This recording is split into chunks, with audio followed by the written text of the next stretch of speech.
Raptors are launching year 2 of their Welcome Toronto Creators Program. It's an incubator that identifies, nurtures, and then mentors local BIPOC artists and influencers ages 16 to 29. And here with more on this inspirational intersection of sport, culture, and the creative arts is one of last year's Welcome Toronto benefactors, spoken word artist Hannah Flores. Hannah, good morning and thanks for being here. Hi, thank you so much for having me. Now, I want to ask you right off the top. First of all, I mean, this program sounds like it was designed for you, which is it's just a great marriage of talent and sport.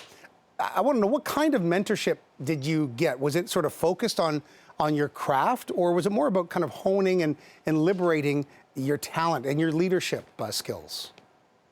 I think it would definitely have to be related to my craft specifically. As a spoken word artist, there's the written element, but also the performance element, and really trying to tell a story whenever I step up to the microphone. And I received a lot of mentorship in terms of professionalism and really trying to pay attention to nuance that I wouldn't have necessarily noticed before, and just really to put myself out there as a young artist and improve on what I have. That's fascinating. It's very interesting, because when you said the word nuance, I thought of the silent moments. Sometimes the silence, the moments between the words, are the most important, influential moments of all, aren't they?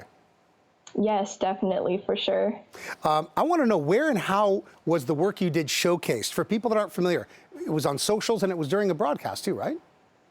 Yes, so it was featured during the game on television, on the Jumbotron, and also online through various social channels, Instagram, Twitter, Facebook, etc. So cool. Look, the Raptors organization, they're role models, right? This franchise really stepped up and showed great grace and poise during the height of the social consciousness of 2020. You know, you had Masai speaking out in the wake of the George Floyd killing, Kyle marching in Philadelphia, the Black Lives Matter bus, all that team artwork. They led the way, I think, for the entire NBA. Do you see this kind of racial reckoning in sport and arts sustaining itself? Yes, for sure. I feel that even as a mixed person, a racially mixed person myself, I find that it's very important to recognize different aspects of my own identity and be able to tell authentic stories, whether it's personal or ones that everyone in the audience can relate to. And I think that is in itself a way of advocacy in order to spark a change.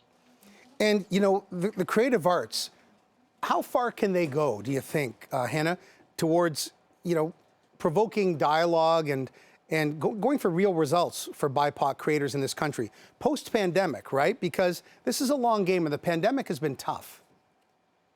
I definitely think that the Welcome Toronto Creators Program was a great launch pad for me, myself, but also I can only think of the new applicants that will come in and how it will be able to set a platform for them to be able to tell their stories through their creative outlets and really be able to shine and hone in on their craft and express what it is that they feel is necessary in terms of stories to tell.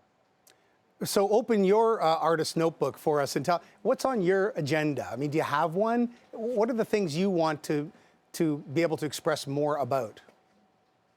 Wow. Okay. I think definitely I'd love to tell more stories about the Black experience in Canada, as well as being a mixed race person, how it can be difficult to hone in on different parts of my identity and be able to accept everything that I have and all of who I am.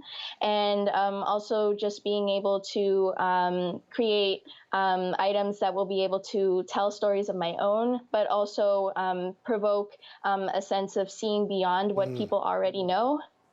Yeah, you know what, Hannah, as a young person in this country, I'm glad that you said that too, because I think a lot of our, a lot of the stories of the Black experience in Canada kind of get swallowed up, right, by the monolithic African-American culture. You know, we have very different origin stories, right? And I guess it's conscious for you to, you know, to reflect that in your work. And I think that's fantastic. So, Hannah, thanks very much. Wish we had more time, but I know you're busy creating more work all the time. So for applicants for this second Raptors Welcome Toronto Creators Program, they open on the 29th of November. That's Monday. Just go to nba.com/Raptors/Welcome Toronto. Good stuff, Hannah. Thanks very much. Thank you so much.